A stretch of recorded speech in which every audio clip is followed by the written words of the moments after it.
नमस्कार दोस्तों, मेरा नाम ध्रुव वर्मा है और आप देख रहे हैं खबरी अड्डा। दोस्तों, आज हम आपको बताएंगे उत्तर प्रदेश की पॉलिटिक्स के बारे में। बिहार चुनाव में 7वीं दफ़ा नीतीश कुमार ने फिर से शपथ ली, ये तो आपको पता ही होगा। लेकिन आंकड़ा जो था वो बहुत ही कम है विपक्ष महागठबंधन और सत्ता एनडीए की पार्टी में। लेकिन उसके बावजूद नीतीश कुमार को बीजेपी ने मुख्यमंत्री बना दिया। लेकिन बिहार की जो राजनीति है, तो बिहार की राजनीति में मुख्यमंत्री तो चलो नीतीश कुमार को 7वीं दफ़ा बना दिया, लेकिन क्या नीतीश कुमार अपनी चला पाएंगे बिहार के अंदर? यह भी सबसे बड़ा प्रश्न है।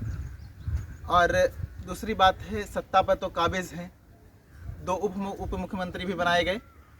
लेकिन वहीं पर धीरे धीरे बात हम वो चली आती है, ये सब पूरी राजनीतिक पार्टियां उत्तर प्रदेश के चुनाव की बारी को देख रही हैं। हालांकि जो चुनाव बिहार में हुआ उसी के तौर तरीके से उत्तर प्रदेश में भी 2022 में चुनाव लड़ा जाएगा। अखिलेश यादव के नेतृत्व में सपा लड़ेगी, योगी आदित्यनाथ के नेतृत्व में बीजेपी लड़ेगी। वहीं पर कांग्रेस भी अपना नेतृत्व तय करना चाहती है। तो कहीं ना कहीं सुगबुगाहट प्रियंका गांधी की ओर आ रही है। प्रियंका गांधी को भी शायद कांग्रेस की तरफ से मुख्यमंत्री पद का दावेदार बना दिया जाए। और दूसरी बात, मायावती को तो आप जानते ही हैं, बसपा की सुप्रीमो मायावती, वो बसपा से ही अपनी दावेदारी करेंगी। लेकिन अखिलेश यादव ने एक बयान दिया, और क्योंकि अखिलेश यादव ने कांग्रेस और महागठबंधन के साथ मिलकर के चुनाव लड़ा था पिछली बार, बसपा के साथ भी लड़ा चुनाव, जबकि बसपा और सपा की बहुत ही एंटी थी। उसके बावजूद भी कहीं ना कहीं महागठबंधन में शामिल होकर के मायावती ने और अखिलेश यादव और कांग्रेस और महागठबंधन पूरा बना करके चुनाव लड़ा। लेकिन अखिलेश यादव परास्त हो चुके, बीजेपी के आगे उनकी ना चल सकी। वहीं पर कहीं ना कहीं अखिलेश यादव, हालांकि वहीं पर शिवपाल यादव भी अलग हो गए थे, उन्होंने अपनी अलग पार्टी बना करके चुनाव लड़ा था। हालांकि अब अखिलेश यादव ने बिहार चुनाव को देखते हुए ये सारी चीज़ें कही हैं कि जो चुनाव रुझान आए हैं, जो पूरे चुनाव का जो रिज़ल्ट आया है, उसको देखते हुए कहीं ना कहीं अखिलेश यादव ने कहा है कि अब जितनी भी बड़ी पार्टियां हैं उनके साथ अखिलेश यादव चुनाव नहीं लड़ेंगे। लेकिन छोटे दलों के लिए सभी रास्ते साफ हैं और वे छोटे दलों के साथ मिलकर के चुनाव लड़ने की कोशिश कर रहे हैं, और वे अपनी पार्टी के साथ छोटे दलों को लेकर के ही चुनाव लड़ेंगे। अखिलेश यादव ने यह भी साफ कर दिया। लेकिन वहीं पर चाचा शिवपाल की जो नहीं बन रही थी इतने दिन, तो चाचा शिवपाल पर भी एक कमेंट किया। चाचा शिवपाल को कहा कि चाचा शिवपाल भी हमारे साथ लड़ेंगे चुनाव अपनी पार्टी को लेकर के। लेकिन चाचा शिवपाल को उन्होंने एक पद के लिए उन्होंने कहा कि कैबिनेट का पद दिया जाएगा चाचा जी को, और मैं चाचा जी शिवपाल को दूंगा। क्योंकि देखिए कि जब कलह हुई थी सपा में, तब पार्टी के चुनाव चिन्ह पर उंगली उठी थी कि पार्टी का चुनाव चिन्ह किसका होगा। हालांकि चुनाव आयोग ने ये साफ कर दिया था कि जो साइकिल का चुनाव चिन्ह है वो अखिलेश यादव का ही है। और पूरी तरीके से फिर अखिलेश यादव ने चुनाव लड़ा। जैसे जब महागठबंधन जब हार गया चुनाव, तब मायावती अलग हो गई, मायावती के रास्ते अलग हो गए, कांग्रेस के अपने रास्ते अलग हो गए, अखिलेश यादव के अलग हो गए। वहीं पर सपा पार्टी जो है, सपा पार्टी ने ये सब चीज़ें अब क्लियर कर दी हैं, क्योंकि उसे राह आसान नहीं लग रही है बीजेपी के सामने। तो अखिलेश यादव ने ये सारी चीज़ें कही कि महागठबंधन जो बन रहा था, मैं उसके साथ चुनाव अब यूपी में नहीं लड़ूंगा। लेकिन सबसे बड़ी बात यह भी है कि असदुद्दीन ओवैसी की AIMIM की पार्टी जो है बिहार में अच्छी सीटें लाई है, 5 सीटें लाई है।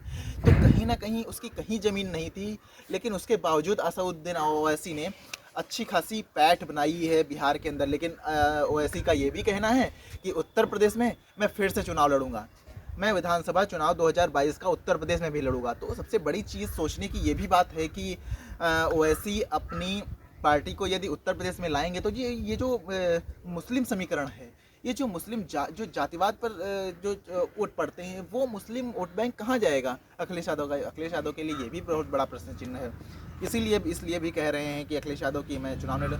वहीं पर जब कैबिनेट की बात अखिलेश यादव ने अपने वक्तव्य में कही, चाचा शिवपाल को कैबिनेट का पद देने का दर्जा देने का जो बात कही, तो वहीं पर चाचा शिवपाल ने ये सारी चीज़ें नकार दी एक क्षण में। क्योंकि बहुत सारे पत्रकारों से बात करते हुए चाचा शिवपाल ने कहा कि ये जो लोग कह रहे हैं, जो भी कह रहे हैं, मैं उस पर नहीं जा रहा हूं। हालांकि उन्होंने नकार दिया कि हमें पद वद की कोई ज़रूरत नहीं है, लेकिन सत्ता में जो बीजेपी पार्टी जो लोगों के साथ, किसानों के साथ जो अहित हो रहा है, जो प्रवासी मजदूर थे उनके साथ जो जैसे बर्ताव हुए, और जो बेरोजगारी का जो इतना चरम पर रेशियो है जीडीपी का है, और ये सारी चीज़ें जो है, और लोग परेशान हैं बीजेपी से, तो चाचा ने शिवपाल, जो अखिलेश के चाचा शिवपाल हैं, उन्होंने ये सारी चीज़ें कहीं कि अखिलेश यादव जो भी कहे या कोई भी कुछ भी कहे उस पर हम नहीं जाते हैं, लेकिन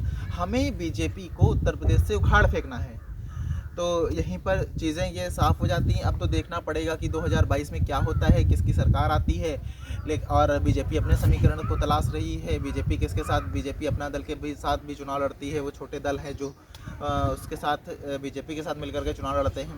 लेकिन ये सारी चीज़ें तब साफ़ होंगी जब चुनाव आने वाला होगा, जब समीकरण डिवाइड होंगे, जो इक्वेशंस हैं, इक्वेशंस पे काम करना शुरू करेंगी पार्टियाँ, और किसको कैसे लेती हैं। तो अभी कहने का विषय नहीं है। प्रियंका गांधी भी कांग्रेस की तरफ से दावेदारी कर रही हैं, लेकिन ये सब कितना सच है, कितना झूठ है, ये तो सब समय बताएगा 2022 के लिए। हालांकि उत्तर प्रदेश की तैयारियां पूरी तरीके से शुरू हो चुकी हैं। कहीं ना कहीं अखिलेश यादव ने, मैंने पहले भी वीडियो में आपको बताया था, पहले भी हम आपको पूरी तरीके से बता चुके हैं कि जो अखिलेश यादव ने एक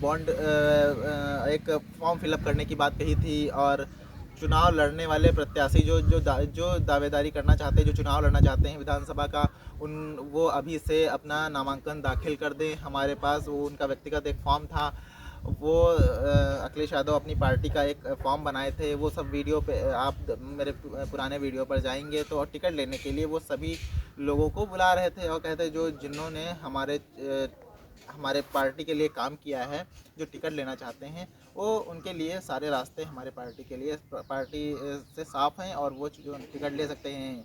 और ये हमारी जो टीम है सपा की, वो डिसाइड करेगी किसको टिकट देना है, किसको नहीं देना है।